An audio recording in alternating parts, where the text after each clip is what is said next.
The Angelito Talk Show, Episode 1. James Harden. Yet again in the news, as he was in China the other day for an Adidas event, and he said this. Daryl Morey is a liar, and I will never be a part of an organization that he's a part of again. Thank you, He called Daryl Morey a liar, and he would never be a part of any organization that Daryl Morey will take over in the near future. I don't know about you guys, but for me, that statement came off as hypocritical. James Harden, I'm going to look directly at the camera for this. Daryl Morey has given you everything. Has given you everything for you to succeed in the NBA. You have to thank Daryl Morey. You're in the position you are in. As regards to where you are in your career, you get to Philly.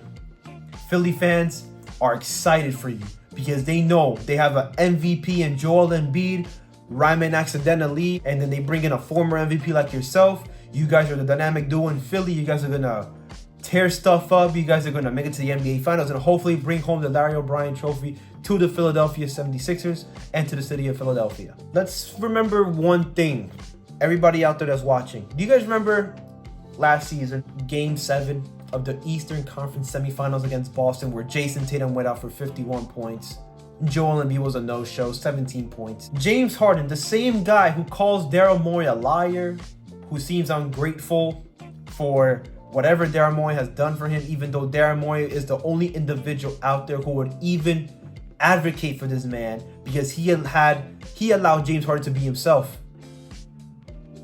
You guys want to know the stats that he put up in that Game 7? When it matters most, the game you need to win to go to the Eastern Conference Finals to face Miami.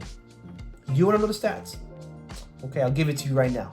9 points, 7 assists, 6 rebounds. Pretty decent stat line, right? No, it's not. 3 of 11 from the field, 0 of 5 from 3. You would not be James Harden without Daryl Morey. The coaches he's hired, the players he's brought in for you, the system these coaches have implemented for you allowed you to become a most valuable player in 2018, a 10-time All-Star, a 6-time All-NBA first-team player. Now, after these things were said by James Harden, a little ghost from the past in James Harden's life came about on SiriusXM, which goes by the name of Kevin McHale. On SiriusXM, former coach Kevin McHale said the following about Harden on why he can never win the Larry O'Brien Trophy. Let me read you the quote really fast. There's a big difference between winning and putting up numbers. Averaging 20 a game is not hard if you shoot enough. McHale continued, I was like, man, that only lasts so long, and you're not going to win if you don't do the little things, like if you're not a player that can go out and get defensive stops. Last point, I find it hypocritical that James Harden calls him a liar, but you don't take accountability for your own failures. The fact that you couldn't get the job done. Daryl Morey did everything he could, as I keep saying, but you couldn't get the job done. Our three-pointer, in and out, Hart, the offensive rebound, back out to Brunson, history, bang! Jalen Brunson from downtown, a 10-point Knicks lead. Josh Hart, the Villanova man who won the national championship in 2016 with his teammate Jalen Brunson, has signed a 4-year, $81 million deal to stay with the New York Knicks. Let's go, baby. We up. New York, as Stephen A says, we here. We here. Signed 4-year, $81 million deal. In his 25 games with the New York Knicks in the regular season, he shot 58% from the field and 52% from the three-point line. Very efficient stats. Now, I have a lot of people, when I posted my TikTok, Angelito_S5 on TikTok, it'll be in the description, it'll be in my bio. People commented that it was an overpay.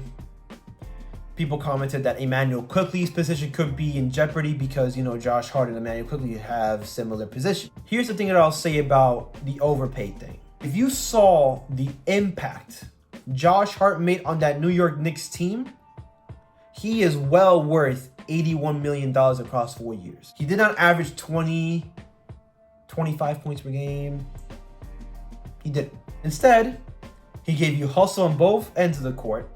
He gives you offensive rebounding. He gives you relatively decent shooting from the three-point line. He gives you great team chemistry with Jalen Brunson. Matter of fact, in the clip I just played before, that one rebound, that offensive rebound, Jalen Brunson pulls up for three. The Knicks are up by 10 with 1 minute and 40 something left on the clock. And that sealed the game for the New York Knicks that day. And that gave them a 3-1 series lead, which would eventually go on to be closed out in Cleveland in 5 games. When many individuals out there had the Cleveland Cavaliers winning that series, because the Cleveland Cavaliers had Garland, they had Mobley, they had Jared Allen, and they had the guy who the Knicks were rumored to have been trading for in Donovan Mitchell before that all fell apart in the last second. Josh Hart is basically, for lack of a better comparison, the Draymond Green of the New York Knicks. The man who goes in there and just wreaks havoc. The spark plug, the glue guy. It's the very presence that Josh Hart has. The very chemistry that he has with Jalen Brunson. Since the days at Villanova when they both won a national championship together. Not to mention the fact that they just brought in Dante DiVincenzo on the squad. Another guy who won a national championship for Villanova. The chemistry matters in the NBA too. I would pay 4 years, $81 million to a guy who gives me full effort every single day for 48 minutes up and down the floor. You know who I wouldn't give a big-ass contract to? Julius Randle. Playoff performances is the one stage where you truly get to see what that player is made of. Why do you think a player like James Harden for so many years, as I stated previously, got so much criticism? So much criticism from many individuals. Because when it mattered most, did not come up. He did not show up. Immanuel Quickley, what does this mean for him? Immanuel Quickley is destined to get a max extension. Some say in the vicinity of 4 years, $72 million. He plays the same position as Josh Hart. He can play the 1-2, he can play the point guard position. What does this mean for Immanuel Quickley going forward? Now, Immanuel Quickley, I did say earlier that the playoffs do matter. And Immanuel Quickley, for me, did not show up at all in the playoffs. He flat out choked. Would I say he deserves a 4-year, $72 million deal that they're saying on various reports out here on, and online? No. Does not deserve it at all. I'm not paying $72 million over 4 years for a guy who cannot show up in the playoffs. I cannot do it.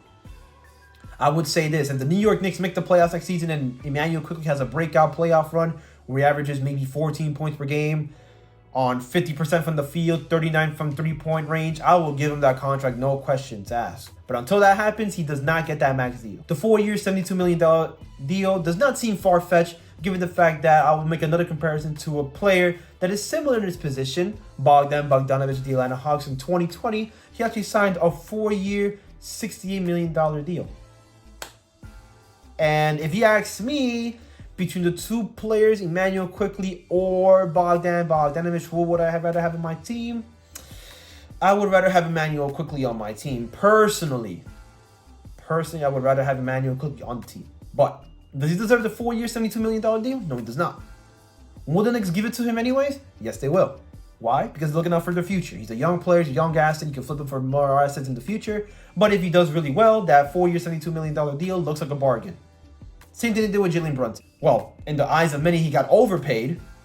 He did really well in the regular season. He did even better in the playoffs. And then now fans are saying that he is underpaid.